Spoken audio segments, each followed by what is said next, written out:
बिस्मिल्लाहिर्रहमानिर्रहीम। आंसू का हर कतरा दुनिया की हर चीज से ज्यादा महंगा है, लेकिन कोई उसकी कीमत उस वक्त तक नहीं जान सकता जब तक वो उसकी अपनी आंख से ना गिरे। जिससे ज्यादा मोहब्बत हो उससे उतनी नफरत भी हो सकती है, क्योंकि खूबसूरत शीशा जब टूटता है तो खतरनाक हथियार बन जाता है।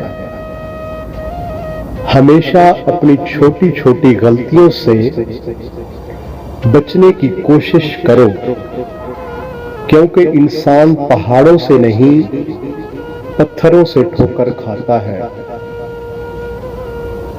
जिसने तुम्हारे साथ बुराई की हो उसके साथ एहसान करो, क्योंकि एहसान बदजुबानों की जुबान बंद कर देता है। लफ्ज इंसान के गुलाम होते हैं, मगर सिर्फ बोलने से पहले तक।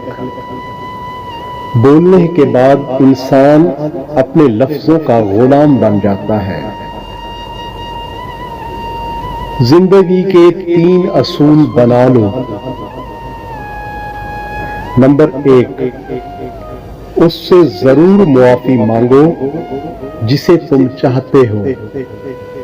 नंबर 2, उसे कभी मत छोड़ो जो तुम्हें चाहता है। नंबर 3, उससे कभी कुछ न छुपाओ जो तुम पर एतबार करता है। बहुत शुक्रिया। अल्लाह हाफिज।